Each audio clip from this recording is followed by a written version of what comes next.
G'day everyone, welcome back to the channel. Today we've got part 2 of regrassing, and this is the end result.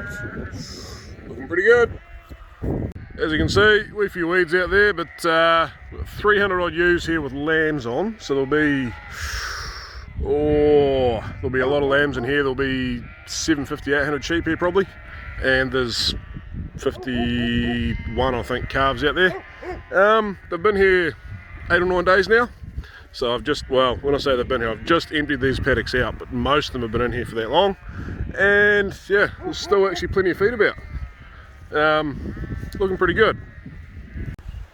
So we just had the stock agent here, going through the wet dries. So they're the ewes that have lambed, but haven't got live lambs, or that slipped early on or whatever. $195 each. We're not going to screw our nose up with that, that's for sure. They're a good use. I mean, they are good use, but they're certainly not spectacular use. Gave him 40 to look at, he pulled one out, just a wee bit like that girl, so not going to grill at that. But yeah, great stuff. Looking like it could be a good season financially. We got a present. I wonder what we could have got from Garrett. Ooh, new spoolie boy. That looks good, doesn't it? Better get out of the plastic. It's the old TM here. There. Shut her off there a wee while ago. 10 days ago I suppose. And yeah, just heard this faint metallic rub. Thought, shit, that doesn't sound good. Took the old intake pipe off between the air filter and the turbo and found this. So you can just see in there, the compressor wheel, yeah, down in there's where it's been rubbing. Now, I'm going to be honest, I'm not that impressed. There is quite, there's a fair bit of sideways movement in there. There's no end play, which is good, because the end play means you haven't been maintaining things properly. The turbo probably is okay, possibly still serviceable. It may yet wind up on a Land Cruiser, or a boat, or ute, or a lawnmower, or something. Not staying on this girl. Right, new turbocharger is mounted. I've just got that off because I want to see in there when I start her up. This is only temporary. I'm waiting on a new hose. It's coming from France, but it will do the job for now. So we'll see. That hose in France is a month away, but before we can start her up, you've got to take care of that mess. Bloody birds. I don't know what birds did this. Could have been my wife's chickens, and that would be a really good excuse to shoot them all, but no, we better not. We'll clean her up anyway. Well, we got some success. Oil pressure level is all of it. No leaks. We drilled at the top there, but I'll tell you that in a minute. Everything looking pretty happy. Got a hold of a few mates that are either mechanics or quite mechanical, and said to them, right guys, what is these? Hang on, there we go. What is the startup procedure for a new turbo? And had a couple of different responses. One was to put a bit of oil down the top of the turbo, which some YouTube video suggested. But another one was a mate who has lined up exactly with what Garrett said. Garrett made the turbo, should be good, which is pull the wire off the fuel pump, off your fuel solenoid, so it didn't get any fuel. Crank it until you got oil pressure. Did that twice. And then the battery went flat. It's an old battery. We haven't put a new battery in this thing in like 5 years. I think we had it 5 years. And it was pretty bad when we got it, so they're pretty easy starting tractors. But yeah, went over, got another battery, fired right up, oil pressure straight to the top, because they, we're 2 bars down now, which is at idle, which is pretty good. They run some pretty serious oil pressure at cold, when they're cold, these things. But yeah, great success. Just a pity about the $2,350 plus GST bill. But that's alright, we'll get it paid. So I'll leave that one by there till the morning. Just, oh, look at that, would ya? Dang, that's sexy. Have to give that girl a tidy up one day too. But yeah, that one there, we'll leave it till the morning, because don't need it tonight. And I just want to check a few things before we go and put her into some hard work. And go put that big maxi tail on this one. So the old girl didn't have much in the way of lights, so yeah, nighttime drilling was sort of out of the question. It was about 6:10 now. We're down here. We're going to go get into it this morning and hopefully get it all blown out. Big day yesterday. Big day yesterday. Got this 10-hectare paddock ready to sow out. Was having to make a start, but this old girl, well, not this old girl, those things right there were causing a bit of trouble. So bolt-on drills are horrible. I hate them. I want nothing more to do with them ever again. But I've said that every year for the last 3 years.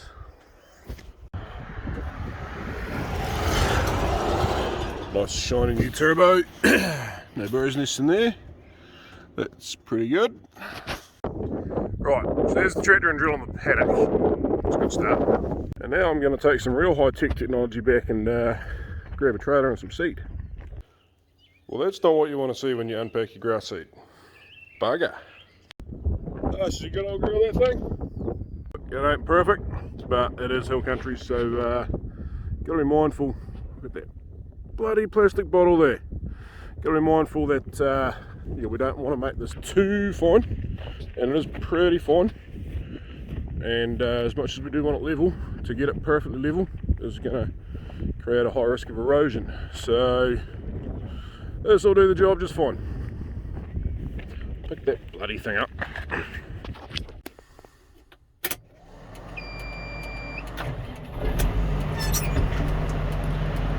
Now, this ain't no normal drill. This used to be a direct drill, yuck, that I've made into a roller drill, and it's sort of, sorry, some of it's starting to fall to bits a wee bit, but anyway,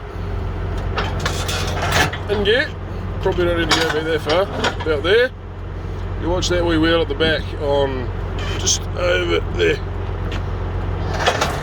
Out of gear. Simple as that.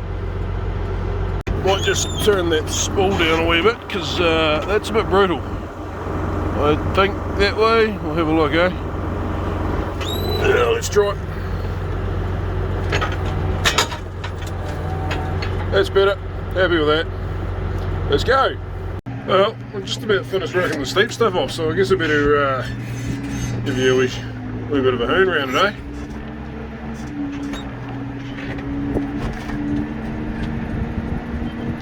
I really don't bother working this stuff very fine, because otherwise it'd just wash away, just for the record.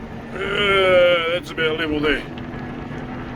Not stupid steep, but certainly steep enough.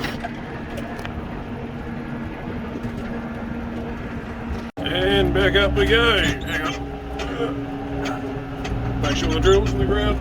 Sorry. The girl didn't want to climb up there.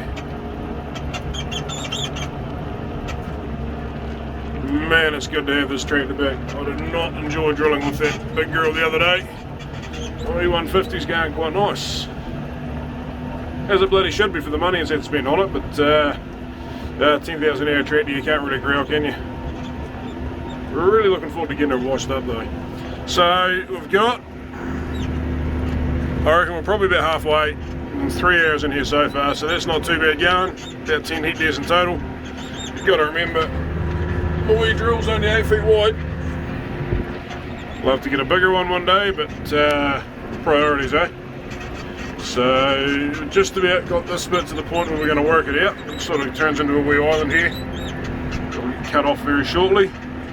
We'll get that done and then we'll just have what's left out there to do. So we use the previous mark of the roller obviously for a guide, because we don't have GPS. I know, still don't have GPS. There's another bloody plastic bottle. Where the hell are they coming from? Anyway, as you can see there, my harrows are running outside the roller. They're all set to one side, but just the nature of gravity and hills. So I'm running quite a bit of overlap here. Won't be as much as it looks like. Probably about a foot, which is not really perfect, but it's pasture, so it's all going to thicken up over time anyway. What was I going to say? Lost my train of thought. Yeah, so better to have a bit of overlap than it is to have a miss. Definitely better that way. So, wee bit of extra seed, who cares? It'll look good when it comes up, and weeds won't come up in any misses, which will be really, really nice. Right, still got a couple of hectares left up there somewhere. and starting to run a bit low on seed, so we better chuck the last one in, eh? Now, I did have 12 bags of seed on the trailer coming over here, but when I got here I only had 11. And I wasn't too sure how far away it was, but it's just there. That was lucky. That's a bit more than I thought should be in there. I really hope Lyndon and Michaela aren't watching this, but at the start of this paddock I had pretty much one bag of, what was it? It was Moxie and, oh, now I've got to think, Moxie and some other grass anyway. A really honest, reliable one, and we know it's going to last. Still in the drill, and I just started with that, and this is Trojan, pretty good as well, so I thought, no point cleaning it out. But yeah, so we had half a bag to spare, a bag and a half left in the trailer. Ignore that one, that's a spare bag for that tiny little green paddock over there at the end. But yeah, shouldn't be too far off on seed rate.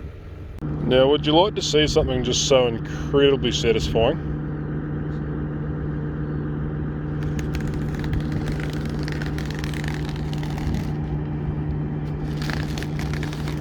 How good is that? Better pick that up. Yeah. So there we go. Not a full bin, but plenty to keep us going for a wee while. So we'll go and do another hour or so, and then we'll have a look. We're not going to do 3 hectares an hour. And yeah, we might not need much more. The best thing about having an old drill that's got a ferret box right there that doesn't work is you can use it for storage.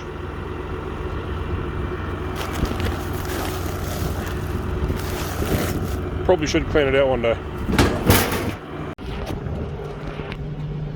Right, we got a bit of an issue. Put down the rollers here,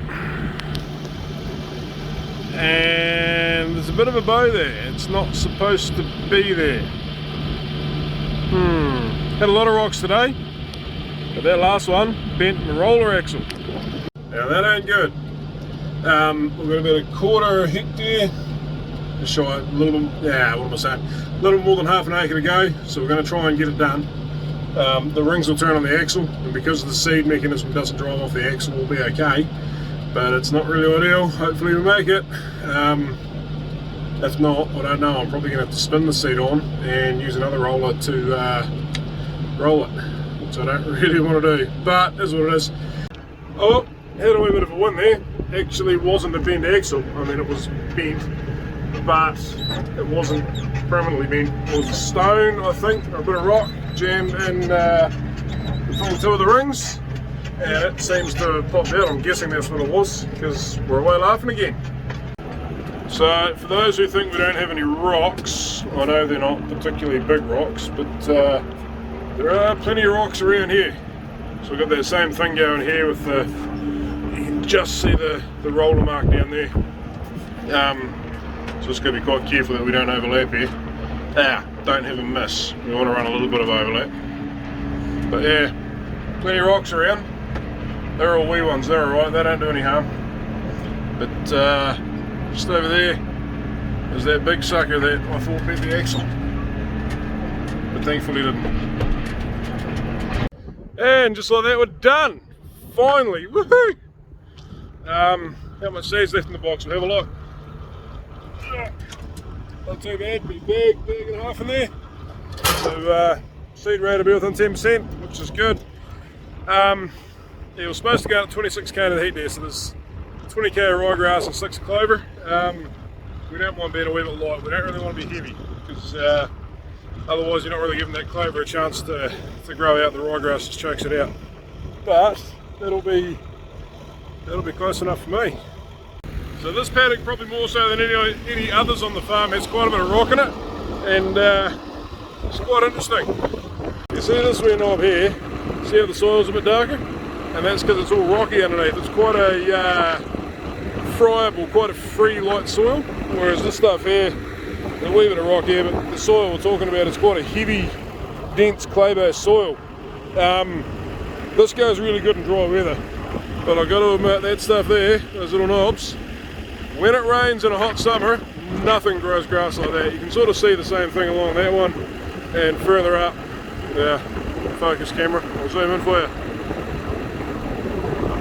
You just sort of see the darkness on those knobs. Yeah, just different soil types. It's quite a hard case. So yeah, we do have plenty of rock around here, but it's quite a cool rock. See all these wee fractures and stuff in here? As soon as it's exposed to air, it just sort of breaks up like that. It's really high in iron, I think, and it rusts. Great for making traction roads out of. But yeah, the other bonus is if we rip it up, we don't have to worry about picking it up. It can just stay there. It is part of what those soils are made of too, which is kind of cool. So it'll just break down over time and eventually turn into soil, I guess. Well, this is looking pretty promising. Nice wee chew off of young grass. First grazing, 10 hectares, 300 odd ewes with lambs a foot, and it's a wee bit open in places, I'll admit, but all in all, pretty happy with that. You know, clover's going to get a chance to really go quite nicely.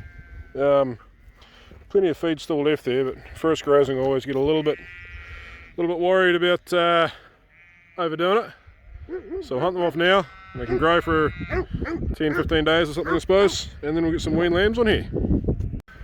Yeah guys, thanks for watching. We've got a mowing to do in here at some point, but that won't be too serious. Just a few wee patches of nettles and thistles and what else have we got?